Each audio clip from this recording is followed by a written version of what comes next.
નમસ્કાર મિત્રો, હું છું ભરતસિંહ સાવડા અને આપ જોઈ રહ્યા છો ભરતસિંહ સાવડા ખોડલ ફાર્મ. ખેડૂત મિત્રો, હવે આપણે સણા વિશેની વાત કરીએ તો સણાની અંદર અટાણે હાલમાં પ્રોબ્લેમ હોય તો જે જાંબુડિયા કલરના પાન થવા અથવા સફેદ અને પીળા પાન પડી અને સુકારો આવે છે, આવા ઘણા એવા પ્રશ્નો જોવા મળે છે.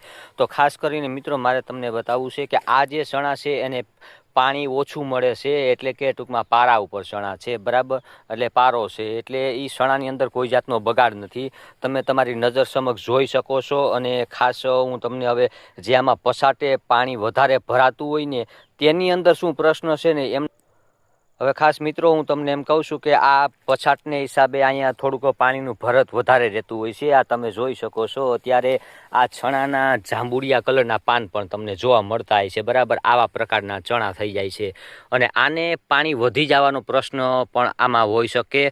અને કોઈ પણ ખાતરની ઉણપ હોય, ફોસ્ફરસની ઉણપ હોય તો ફોસ્ફરસની ઉણપની હિસાબે પણ પાંદ પીળા પડતા હોય ને છોડનો વિકાસ પણ ન થતો હોય.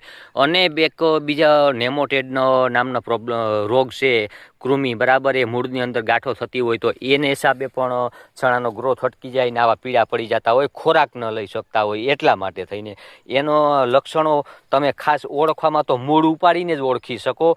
ફૂગ છે, પાણી વધી ગયું છે કે નેમોટેડ છે, એને મૂળ ઉપાડી અને જોવું ને ત્યારે તમને ખબર પડે કે આની અંદર ખાસ કરીને શું પ્રોબ્લેમ છે. અને આ જે ચણા છે, બરાબર, આ એટલા તમે તમારી નજર સમક્ષ જોઈ શકો છો કે આની અંદર બીજો કાંઈ પ્રોબ્લેમ નથી. અને આ ખાલી અહીંયા પછાટના થોડુંક આડું ત્યારો હોય ને હિસાબે પાણી ભરાતું હોય ને એમાં આ પ્રશ્ન જોવા મળતો હોય છે. એટલે એમાં અલગ અલગ પ્રકારના રોગ હોય છે. રોગને તમે ખાસ જાતે ડૉક્ટર બનો અને નિરીક્ષણ કરો, અથવા તમને ખબર ન પડતી હોય, નિરીક્ષણ ન કરી શકતા હોય તો તમે કોઈ જાણકાર માણસને લઈ આવો, અથવા એ કોઈને એગ્રોવાળાને બોલાવો, અથવા તો કોઈ ફિલ્ડમાં આવતા હોય એને બતાવી અને તમે એનું પૂરું નિરીક્ષણ કરો ને ત્યારે તમને ખબર પડે કે ખાસ આની અંદર શું પ્રોબ્લેમ છે.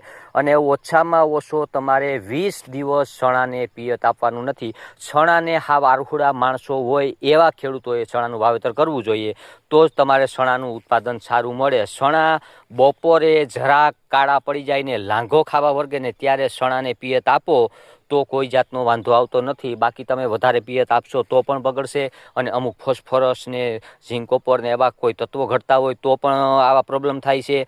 અને ખાસ નેમોટેડ, આ 3 રોગની હિસાબે આવા પ્રશ્નો ઊભા થતા હોય. બાકી ખેડૂત મિત્રો, એ સિવાય કોઈ પ્રશ્ન તમને દેખાતા હોય તો તમે કોમેન્ટમાં જણાવો. અમે તમને એના રિપ્લાયમાં જવાબ આપવાની કોશિશ કરશું કે શું પ્રોબ્લેમ છે અને શું ટ્રીટમેન્ટ કરવા. દવા વિશેની તમે સંપૂર્ણ માહિતીનું તમે કોમેન્ટ કરીને અમે માગી શકો છો.